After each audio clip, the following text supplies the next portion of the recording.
Hello, my Jason. Always my anime review for Fate Grand Order First Order. And so the mobile game Fate Grand Order has been adapted into a anime adaptation, more like an anime movie adaptation. And so spoiler filled for this. If so you haven't seen Fate Grand Order yet, I would suggest you watch that first, unless you don't mind spoilers coming up. But this was created from behind director Hitoshi Nanba, who created, who's the storyboards at least in Fullmetal Alchemist Brotherhood and My Love Story. And the script was done by Ayubi Sekine, who did Baka Test, Flip Flappers, Watamote, and Wolf Girl Black Prince. And so definitely, with that context behind there, I would say the storyboards, at least the character designs, are really well done. And so that goes with the storyboards itself there. You know, the shots, each shot was very well done in terms of spectacle, at least for Fate series, and also with the script. I can't imagine how easy that would have been trying to adapt a mobile game into an anime adaptation. Definitely got the basics down there from what I'm aware of Fate Grand Order, and definitely got the sort of main character-ish, if you want to call it that, with Mash Kirilites, who basically is sort of that title character of Fate Grand Order, at least from what I've seen in promotional videos of Fate Grand Order, who is Shielder. That is her sort of, I guess, moniker of sorts. She's a demi-servant, and so that's her servant moniker there, the creation of a demi-servant. She's half human, half servant, as well with her master, Fujimaru, who is probably the weakest version of a master in any Fate series, in my opinion anyway, at least for her main character master, because Mash was fantastic. She was really great as a main character. Fujimaru is a generic character, nothing really too remarkable about him, nothing really too memorable about him as well, nothing really too much to get excited about for his character, and I'm not sure that's how it was in the mobile game, whether he is sort of that faceless main character or not, because Fate Grand Order seems to be more about the servants and the fantasy battles you can have with many different types of servants and the many different Fate series out there, so that seems to be the more marketing material there behind all that. And out to the fight scenes for this, with Saber Alter versus Shielder and Fujimaru, along with Kukulon Cluster and also Emiya Archer. You know, those fight scenes were pretty well done considering the small key animation staff.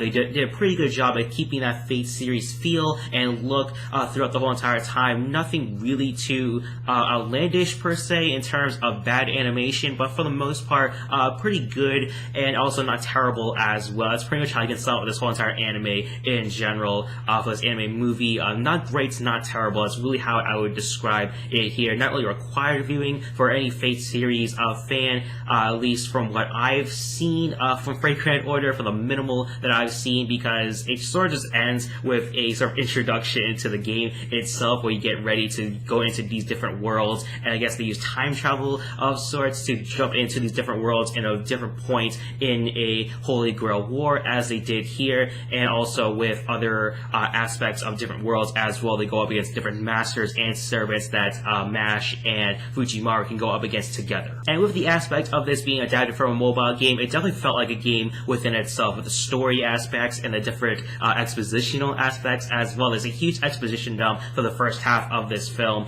and also very badly written characters, I would say, for the most part, very one-dimensional characters. Again, Mash seems to be the one character that shines throughout this whole entire cast, rather than Fujimaru. They have the instructor teacher who ends up dying in the end, essentially, and also some other aspects of leader characters who don't really play a big part in the film, but definitely add more to the exposition dump and other aspects of the world itself. They did try to do a lot of world building, a lot of expositional sort of things to describe the world, what describing what's going on, who these characters are, but definitely all the characters end up dying for the most part, and so it doesn't really matter, because all that matters is Mash and Fujimaru, and Caster Kukulon was very cool to see, and he's always a fantastic character within himself, his attitude and his comedic antics as well, but in badass in his own right as well. You got to see Caster Kukulon against Emiya Archer. You got to see that battle again in different sort of form and in different sort of look as well. Again, mentioning the character designs and the small key animation staff, they did a very good job at capturing these characters in terms of their looks within themselves, and so very nice job there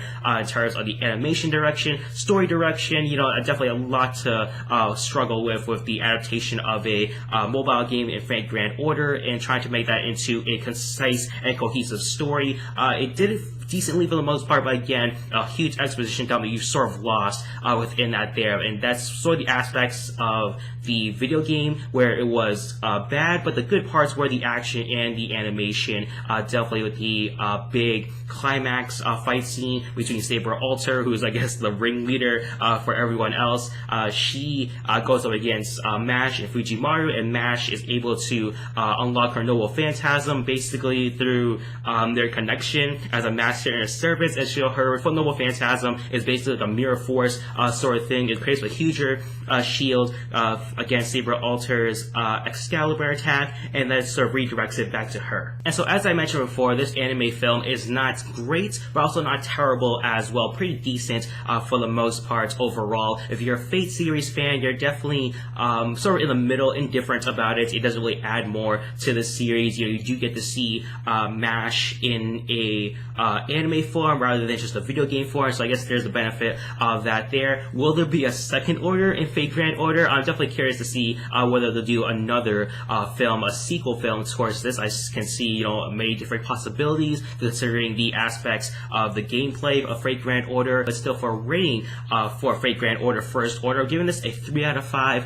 pretty average score overall in terms of the animation, the story, the characters. I mean, Fujimaru is pretty much a terribly written character overall. It could be on purpose though, because you and yourself are playing as a master, and so I guess you're sort of that no-face sort of character. That's my only explanation on that. Considering my very little knowledge on the game itself, obviously Mash as Shielder is, the standouts of this, and it seems like the standouts of the game itself because she is relatively a newer character compared to other characters as well, and so they at least did a pretty good job at building up Mash as a character and really just building up her mystique as a demi-servant and also Shielder and using her Noble Phantasm as well. And so what do you guys think about Fate Grand Order First Order? Put your thoughts in the comment section down below. Also, to like, share, and subscribe as well. Thank you for watching my anime review for Fate Grand Order First Order. Hope you have a nice day.